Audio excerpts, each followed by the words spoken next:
व्यवहार के साथ, व्यवहार की निर्मलता के साथ हमारा विवेक खोलते हैं। ये हमारे सत्संग की विशेष वायु न विद्यते, यहां से पुनः लौटना संभव नहीं है, यू टर्न नहीं है, यहां से आगे ही जाना है। गुरु महाराज साहब ने लिखा है, पुराने लेख में आया है, जब साधना परिपक्व होती है तब जप करता है। बात चल रही थी, किसी भाई ने कहा कि योग भ्रष्ट शब्द गीता में आया है।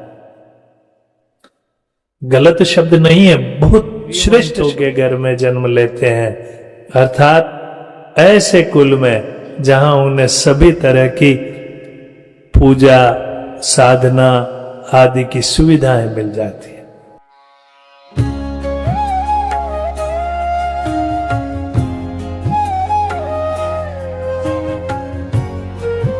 सतगुरु हम पर रीझ कर एक कया प्रसंग, बरसा बादल प्रेम का भीग गया सब अंग।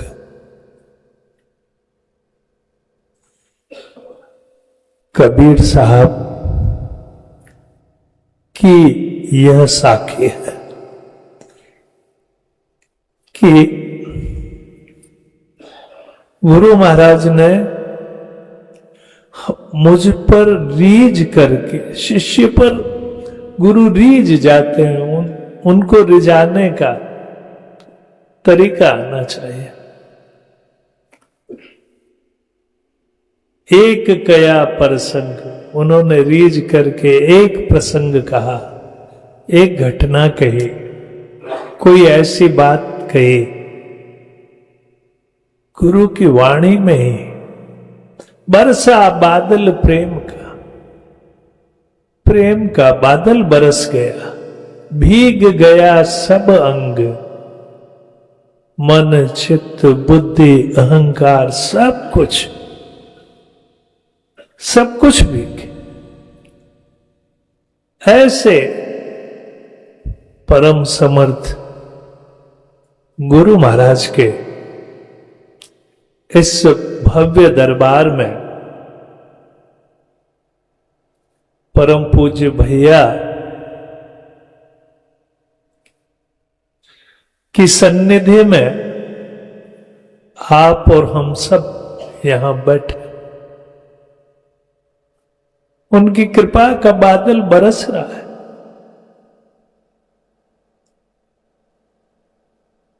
वर्षा हो रही है, क्या कहा जाए। कहते हैं कि पहली बात तो इस सत्संग में आना भी बहुत तपस्या कर किया हुआ होगा, वही आएगा। अब कई बार हम सोचते हैं हमने क्या किया। गुरु महाराज साहब की वाणी है कि यहां जितने भी देख रहे हो, ये किसी न किसी जन्म में बहुत अधिक जप आदि प्राणमय कोश की साधनाएं किए हुए लोग हैं, इसलिए ऐसे जिज्ञासु इस सत्संग में है। ये गुरु महाराज साहब की वाणी है। दूसरी बात, इतनी तपस्या करने के बाद कहते हैं कि जब प्राणमय की साधनाएं परिपक्व होती है, गुरु महाराज साहब ने लिखा है, पुराने लेख में आया है, जब साधना परिपक्व होती है तब जप करता है साधक। यज्ञानाम जप यज्ञो अस्मि, गीता में भी भगवान ने कहा है, मैं यज्ञों में अर्थात कर्म में श्रेष्ठतम यज्ञ हूं, जप यज्ञ। और जब कर्म समाप्त हो जाता है प्राणमय कोश में, तब हम मनोमय कोश की यह साधना प्रारंभ करते हैं। अभी बाहर कुछ साथी बैठे हुए थे जिज्ञासु, बात चल रही थी, किसी भाई ने कहा कि योग भ्रष्ट शब्द गीता में आया है। गलत शब्द नहीं है, बहुत श्रेष्ठ शब्द है। जिनका पूर्व जन्म में कोई काम अधूरा रह गया है वे योग भ्रष्ट है। जो अध्यात्म के मार्ग में अपना मार्ग पूरा नहीं कर पाए वे योग भ्रष्ट हैं। उन्हें दो तरह की स्थितियों में जन्म लेते हैं वे। श्रीमंताम गेहे योगी नाम कुलेन च, वे श्रीमंतों के घर में जन्म लेते हैं, अर्थात ऐसे कुल में जहां उन्हें सभी तरह की पूजा साधना आदि की सुविधाएं मिल जाती है। योगी नाम कुलेन च, योगियों के कुल में जन्म लेते और उन्हें ऐसा वातावरण मिल जाता है कि प्रत्यवायो न विद्यते, फिर वे पुनः नीचे की तरफ नहीं जाते, अपनी यात्रा को आगे की ओर ही करते जाते हैं। ऐसे सत्संग में आप और हम, गुरु महाराज की कृपा है, परम पूज्य भैया की कृपा है कि हम बैठे। प्रत्यवायो न विद्यते, यहां से पुनः लौटना संभव नहीं है, यू टर्न नहीं है, यहां से आगे ही जाना। परम पूज्य पापा जी छोटे भैया साहब प्रेम मूर्ति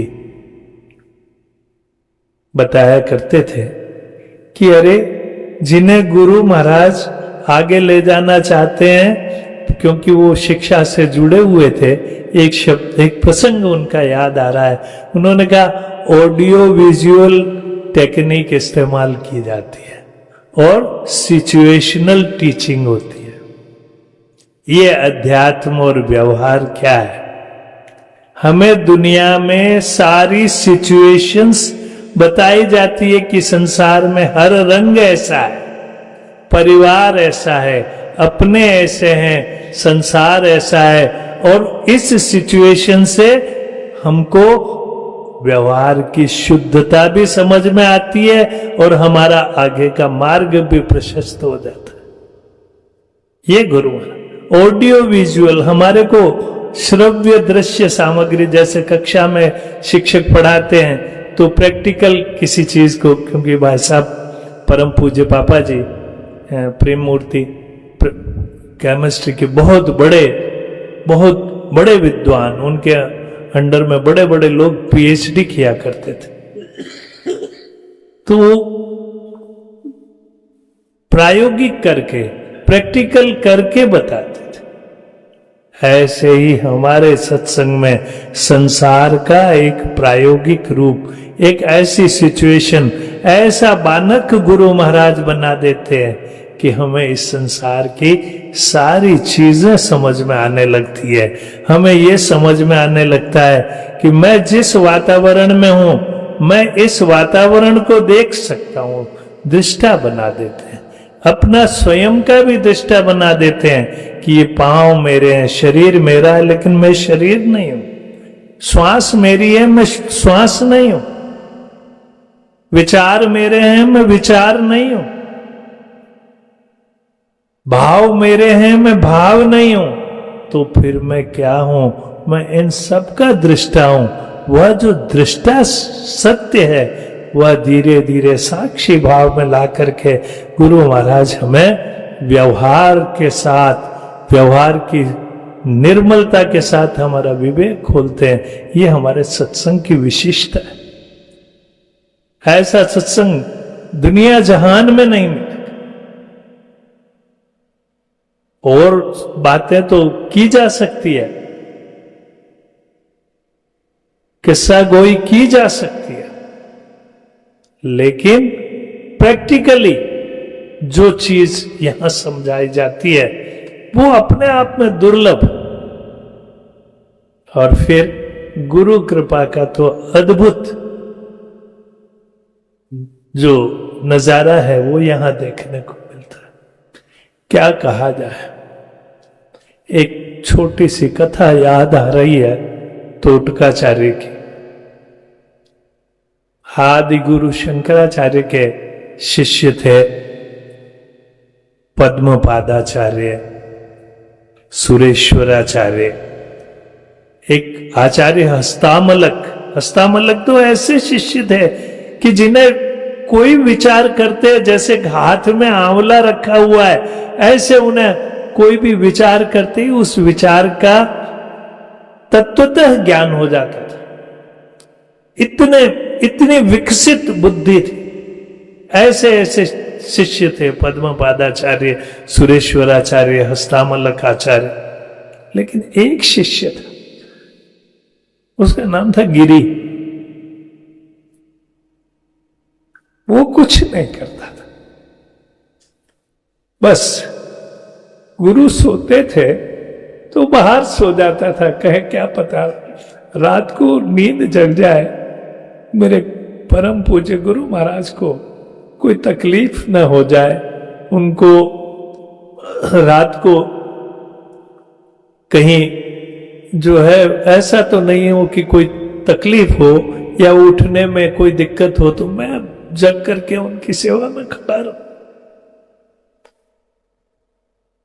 तोटकाचार्य को लोग दूसरे शिष्य हंसते, वो अपने गुरु भाइयों से पूछते भी कि आप इतने ज्ञानी हैं, मुझे भी कुछ बताइए। लेकिन जब वो ज्ञान की बात बताने लगते तो तोटकाचार्य को नींद आ जाती, क्योंकि रात भर गुरु की सेवा में वो जागते रहते थे।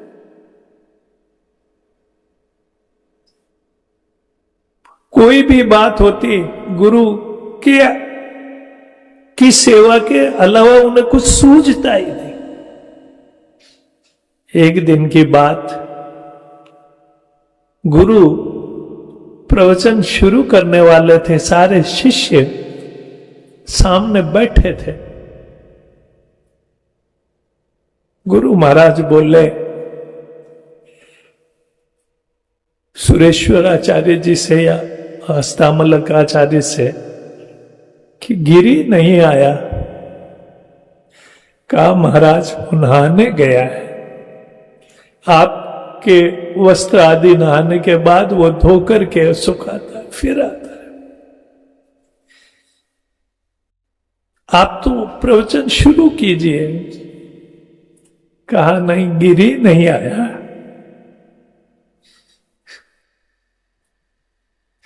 लोगों ने कहा वैसे भी वो ज्यादा शिक्षा से और प्रवचन से उसका कोई लेना देना नहीं है।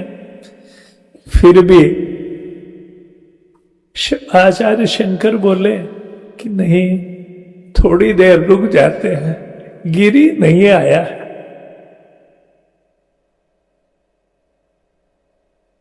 काफी देर हो गई, कपड़े गुरु महाराज के धो के सुखाने के बाद फ्री हुआ और भागा भागा आकर के और गुरु महाराज से के सामने खड़ा हो गया। गुरु महाराज ने एक नजर देखा और देखते ही बुद्धि का जो